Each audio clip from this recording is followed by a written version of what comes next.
নমস্কার বন্ধুরা, আজকে তৈরি করব একদম অন্যরকম একটা রেসিপি। আজকের রেসিপির নাম হচ্ছে ইছার পিঠে। পিঠে তো আমরা বেসিক্যালি মিষ্টি পিঠেই তৈরি করি। আজকে একটু অন্যরকম একটা পিঠের রেসিপি তৈরি করব। এটা পূর্ববঙ্গের বরিশাল জেলার একটা প্রসিদ্ধ রান্না। এই রেসিপিটা যদি ভালো লাগে অবশ্যই একটা লাইক করবেন, শেয়ার করবেন। যারা নতুন দেখছেন আমার চ্যানেলকে সাবস্ক্রাইব করে পাশে থাকা বেল আইকনটা প্রেস করে দেবেন। প্রথমে দেখুন এখানে চিংড়ি মাছ নিচ্ছি। শিলনোড়ার মধ্যে চিংড়ি মাছগুলোকে নিয়ে নিচ্ছি। পরিষ্কার করে কেটে ধুয়ে বেছে রাখা রয়েছে।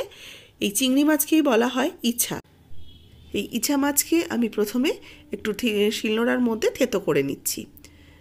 এটা মিক্সিতে করবেন না, মিক্সিতে করলে মিহি পেস্ট হয়ে যাবে, খেতে ভালো লাগবে না। এটা সম্ভব হলে আপনারা শিলনোড়াতেই করবেন, তাহলে খেতেও ভালো লাগবে। এবার এই চিংড়ি মাছগুলোকে আমি বেটে নেব। মিহি করে বাটার প্রয়োজন নেই, যতটা পেস্ট করা যায় ততটাই করব। বাদবাকিটা একটু গোটা গোটা থাকলেও অসুবিধা হবে না।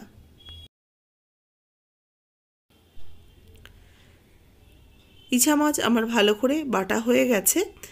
আরও একবার শুধু ঘষে নেব, তাহলেই হয়ে যাবে। দেখুন পুরো কিন্তু আমি মিহি পেস্টের মতো করিনি, যেটা মিক্সিংয়ে দিলে কিন্তু মিক্সিং জারে একদম পুরো মিহি পেস্ট হয়ে যাবে, সেটা কিন্তু এই রেসিপিটাতে প্রয়োজন নেই। মাছটাকে বেটে নিয়েছি, এবার এটাকে তুলে রেখে দেব। চিংড়ি মাছটাকে বেটে একটা প্লেটের মধ্যে তুলে রেখে দিচ্ছি। এবার চিংড়ি মাছ আমি যতটা নিয়েছি ঠিক তার থেকে নেব বেশি নারকেল। নারকেল আমি কুড়িয়ে রেখে দিয়েছি। চিংড়ি মাছ নিয়েছি 250 গ্রাম, খোসা সমেত 250 গ্রাম। তারপরে বাছার পর নিশ্চয়ই অবশ্যই কমে গেছে। আর এর সাথে নারকেল নিয়েছি, পুরো একটা গোটা নারকেল নিয়েছি। নারকেলটাকে ভালো করে কুড়িয়ে রেখে দিয়েছি। এবার এই নারকেলটাকেও আমি বেটে নেব। একটু সামান্য জল দিয়ে দিয়ে বাটছি, যেন একদম ছিবড়ে মতো না হয়ে যায়।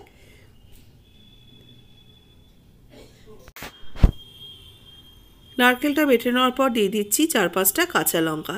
কাঁচা লঙ্কাটাকেও নারকেলের সাথে ভালো করে বেটে নেব।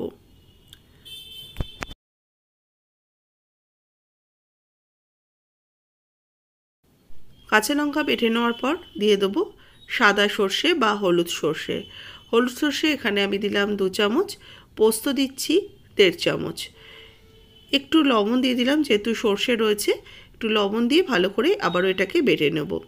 অল্প একটু জল দিয়ে ভিজিয়ে নিয়ে পোস্ত সর্ষেটাকেও একসাথে বেটে দেবো। তবে পোস্তটা কিন্তু খুবই সামান্য সর্ষের থেকে। আর কালো সর্ষে ব্যবহার করবেন না, এখানে কিন্তু সাদা সর্ষে বা হলুদ সর্ষেটাই ব্যবহার করতে হবে। এবার একসাথে সমস্ত কিছুকে ভালো করে বেটে নিচ্ছি।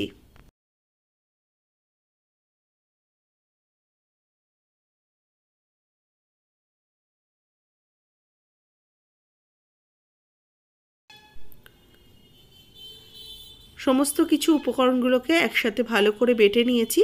এবার এগুলোকে আমি একটা পাত্রর মধ্যে উঠিয়ে রাখবো। যেখানে আমি চিংড়ি মাছটাকে বেটে রেখেছি সেখানে এই নারকেল, সর্ষে, কাঁচা লঙ্কা একসাথে বেটে সাইডে রেখে দিচ্ছি।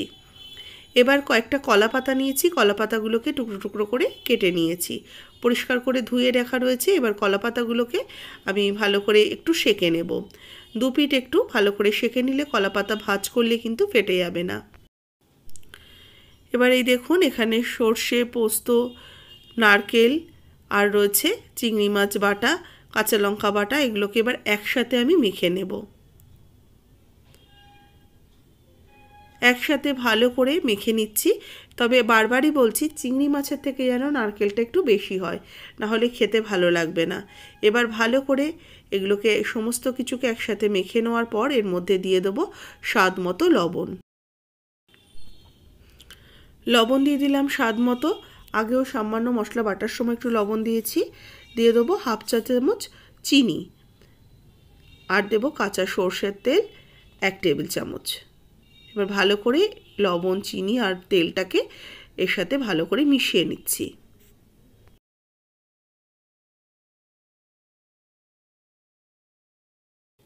এগুলো মাখানো হয়ে গেছে। এবার এই কলা পাতা যেগুলো সেঁকে রেখে দিয়েছিলাম, আমি ডবল করে একটু কলা পাতা নিয়ে নিলাম। মানে একটা কলা পাতার ওপরে একটু ছোট একটা কলা পাতা নিয়েছি।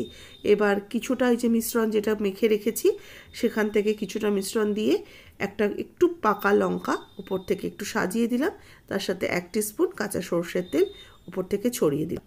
এবার এই কলা পাতাটাকে ভালো করে ফোল্ড করে নেব।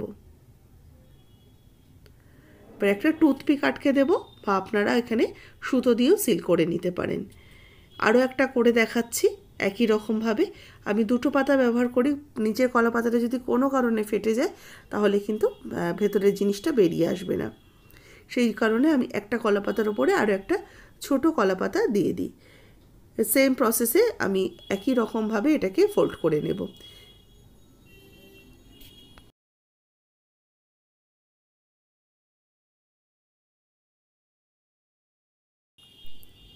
এবার একটা ফ্রাইং প্যান বসিয়ে 1 টিস্পুনের মতো সরষের তেল দিয়ে দিলাম। তেলটাকে ভালো করে প্যানের গায়ে লাগিয়ে গ্রেস করে নিচ্ছি।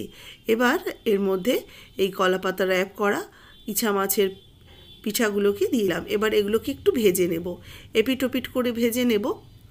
1 পিঠ হয়ে গেলে এটাকে আবার উল্টে আরেক পিঠ ভেজে নেব। মিডিয়াম টু হাই হিটে এটাকে ভেজে নিতে হবে। একটু ঢাকা চাপা দিয়ে ভাজলে তাহলে কিন্তু তেলটাও ছিটবে না আর সুন্দরভাবে ভেতরটা সুসিদ্ধ হয়ে উঠবে।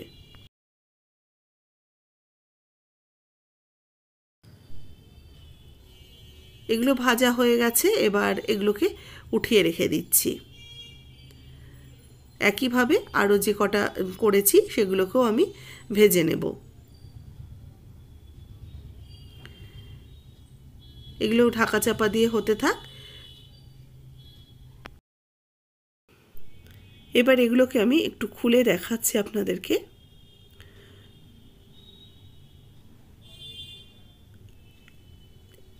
ইচার পিঠা কিন্তু একদমই রেডি হয়ে গেছে। এটা গরম গরম ভাতের সাথে অবশ্যই খেয়ে দেখবেন, খেতে কিন্তু অসম্ভব ভালো হয়।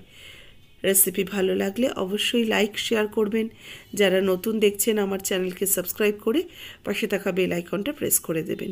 যখন এটা খুলে সার্ভ করবেন অবশ্যই করে ওপর থেকে একটু কাঁচা সরষের তেল ছড়িয়ে দিয়ে সার্ভ করবেন। যারা ফেসবুক পেজ থেকে দেখছেন পেজটাকে ফলো করতে ভুলবেন না। রেসিপিটা কেমন লাগলো অবশ্যই কমেন্টস করে জানাবেন, ভালো লাগলে লাইক করে দেবেন।